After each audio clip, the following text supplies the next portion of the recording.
I had always loved the idea of camping alone, finding solace in the quiet embrace of nature.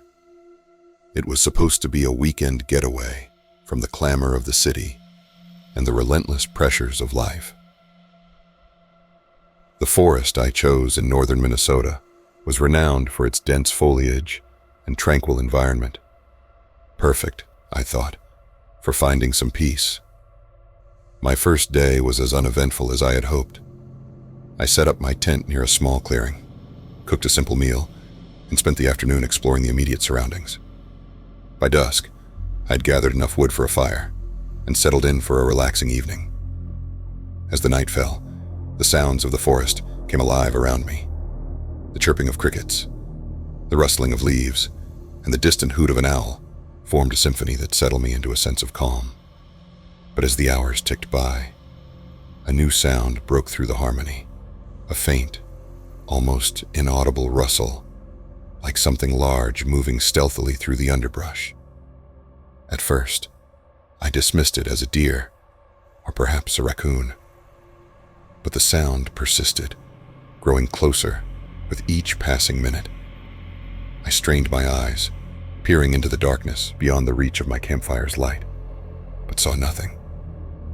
As the night wore on, the rustling ceased, replaced by an eerie silence.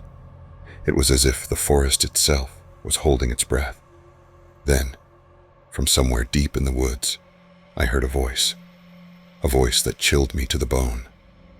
It was my mother's voice, calling my name. Michael, help me.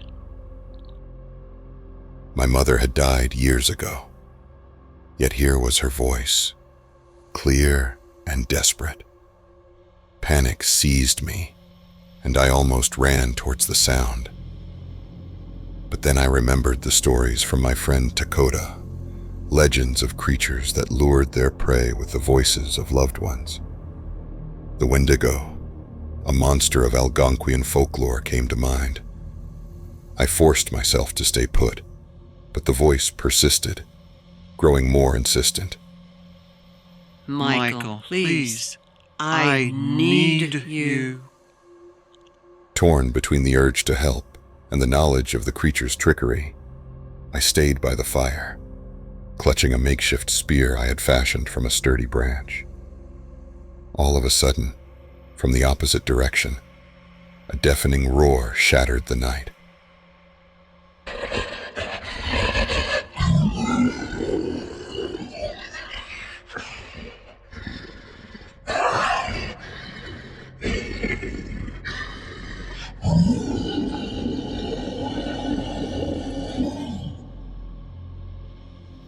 It was a sound unlike anything I had ever heard, primal and ferocious. Then, not a moment later, a guttural cry answered from where my mother's voice had been calling.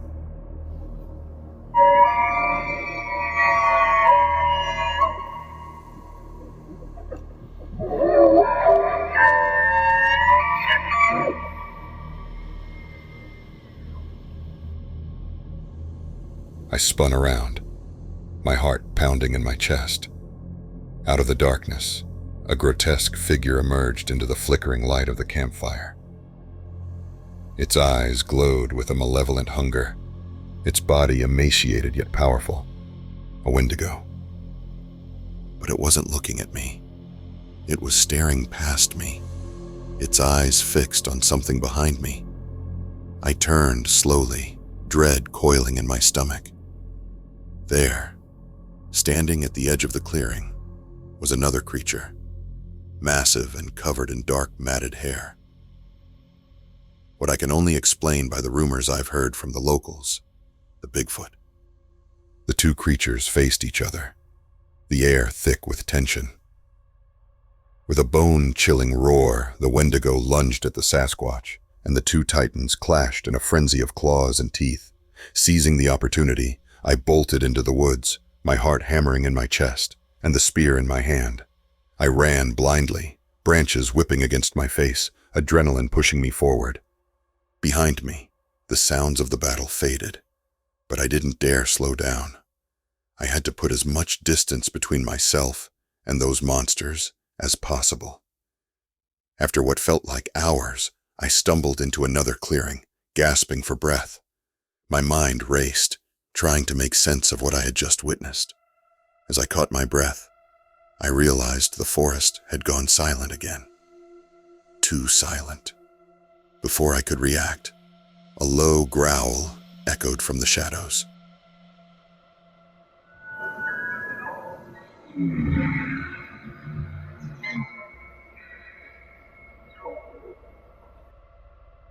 The Wendigo, its eyes blazing with fury, stepped into the moonlight.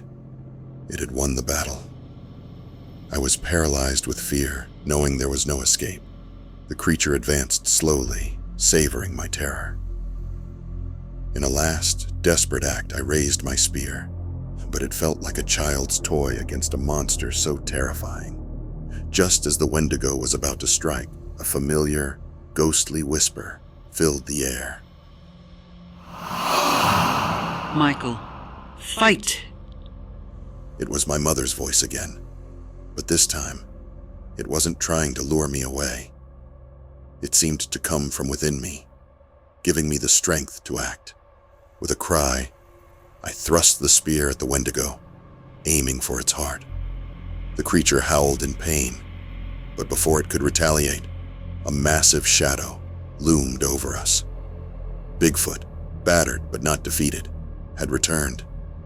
It grabbed the Wendigo, wrenching it away from me. As the two creatures clashed once more, I took my chance and fled, not stopping until I reached the safety of my car. The drive back to the city was a blur. The events of the night played over and over in my mind, a nightmarish loop. I told myself it was over, that I was safe, but deep down, I knew the forest had changed me. Weeks passed, and life seemed to return to normal, but the nightmares never stopped. Every night, I heard my mother's voice, felt the Wendigo's eyes on me. I couldn't shake the feeling that I had brought something back with me. Then one evening, as I was getting ready for bed, I noticed something odd in the mirror. My eyes, they seemed different, darker and dilated. As I leaned closer, a voice whispered in my mind, a voice that wasn't mine. Michael, I've found you. The Wendigo had found a new host, and it was hungry. As the days went by, the transformations became more apparent. My skin grew paler, my appetite for normal food waned, and I found myself craving raw meat. Each night, the voice of the Wendigo echoed in my mind, urging me to embrace my new nature, to feed. The visions began soon after. The first vision was a disorienting flash, pulling me into the past. I saw through the eyes of the Wendigo, witnessing its battles with Bigfoot over territory. The forest had always been a battleground, a place of endless conflict between these ancient creatures. I saw the Wendigo's past hunts, felt its insatiable hunger, and the sheer joy it took knowing it will get to feed that night. These visions left me shaken, each one more vivid and horrifying than the last. I tried to maintain a semblance of normalcy, living alone in my small apartment building. My neighbors on the same floor were friendly, and I had built good relations with them over the years. There was Mrs. Henderson, the kindly old lady who always had a warm smile, and James, the young artist who lived across the hall. One night, as the voices grew louder, I lost control. The Wendigo's influence overwhelmed me, and I found myself standing outside James's door, my body moving on its own. I knocked, and when he answered, the next moments were a blur of violence. When I came to, James lay lifeless at my feet, eyes gouged out and his blood on my hands. The realization of what I had done hit me like a freight train. I had murdered someone I cared about. In a panic, I called my friend Dakota, the one who had told me about the Wendigo legends. He didn't answer, so I left a voicemail. "It's Michael. I know I'm changing. I encountered a Wendigo back at the campsite. I've already killed someone. Please, if there's a way to stop this, I need your help. If it's too late, you have to kill me. Please, just help me." The Wendigo's voice taunted me endlessly, driving me to the brink of madness. "You cannot escape me, Michael. We are one now, and we are hungry." The next day, the police came to investigate the murder. Mrs. Henderson called the police when she noticed blood on James' doorknob in the morning. They interviewed everyone in the building, including me. During the interview, I was a wreck, my nerves frayed and my mind barely holding together. I could hear the Wendigo whispering in my ear, mocking me as I struggled to answer the officers' questions without arousing suspicion. I was sure they suspected me. The paranoia ate at me until I could no longer stay in the apartment. That night, I packed a few essentials and left to go to my friend's house to see if he can help me with this curse. While driving, the Wendigo's voice was relentless, filling my head with dark thoughts. "Your mother died because of you. You're alone because you're worthless, and you killed James because you wanted to." "Shut up," I screamed, my hands gripping the steering wheel tightly. "Just shut up and leave me alone." But the voice only laughed. "You cannot run from what you are, what you'll become, Michael. You belong to the woods, to the hunt. You love the woods. Don't you want to be free? Don't you want power? Open your eyes, Michael, and see where you belong." I blinked, and to my horror, I found myself back at the campsite where it all began, standing there alone in the dark. Panic surged through me as I cried out for help, my voice echoing through the empty forest. I dropped to my knees. "Mom, please, please help me. Help me like how you helped me once before." The Wendigo's voice cut through the silence. "No one can hear you, Michael. It's just you and me now. Embrace it. You love the woods, don't you? Here, you can be free. You won't be alone anymore. You have me." Desperation and exhaustion overwhelmed me. "I don't know what to do," I whispered, tears streaming down my face. "I can't fight this anymore." "Then don't fight it. The Wendigo urged.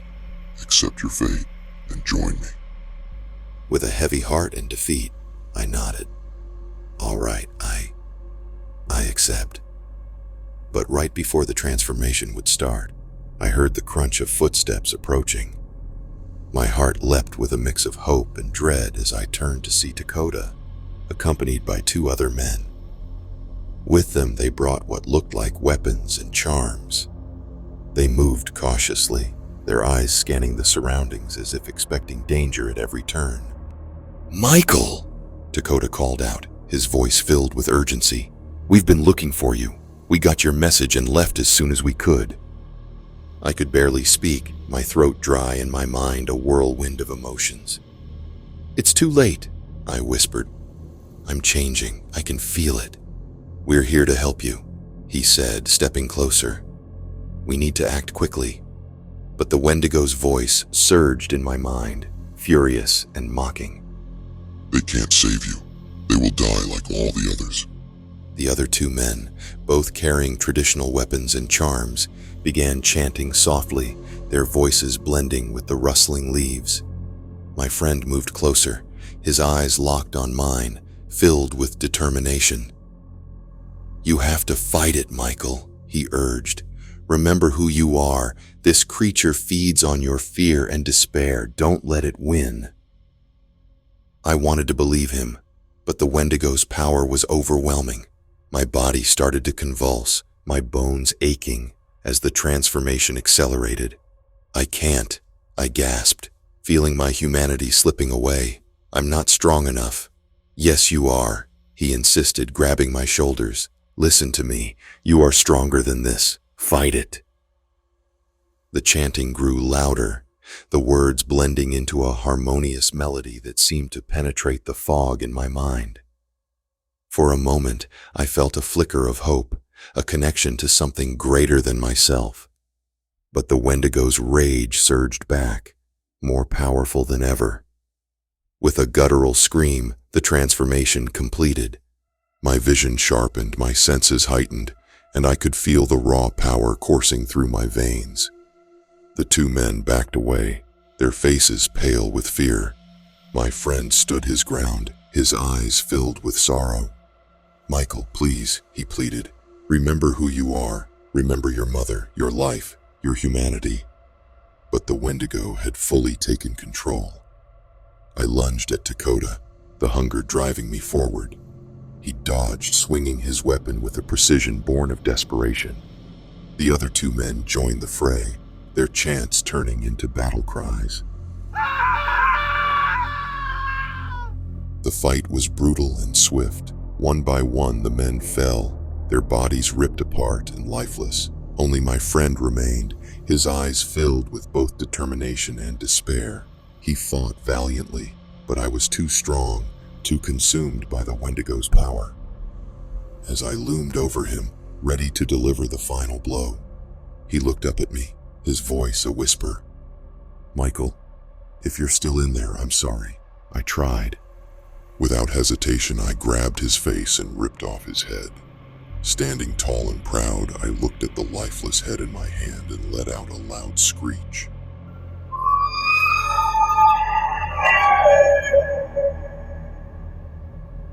The forest was silent again, the air heavy with the scent of blood. I stood there panting, my mind a chaotic swirl of emotions. The Wendigo's laughter echoed in my head, triumphant and cruel. "You see," it whispered, "you are one with me now. Embrace it." I looked down at Dakota's lifeless and headless body, a pang of sorrow piercing through the Wendigo's influence. "I'm sorry." Those were the last words of humanity I murmured, though I knew he could no longer hear me. As I stood there, the Wendigo's voice filled my mind, blending with my own thoughts until I could no longer distinguish between myself or the Wendigo. The transformation was complete. I was no longer Michael. I am the Wendigo. Embracing my new form, I was back home once again, with an insatiable hunger. The forest was mine, and with it, the endless hunt. I moved through the woods with the same purpose, reveling in the power and the thrill of the chase. With my heightened vision, I see a campfire in the distance. I see and smell my next meal. Filled with excitement and hunger, I stalked my prey.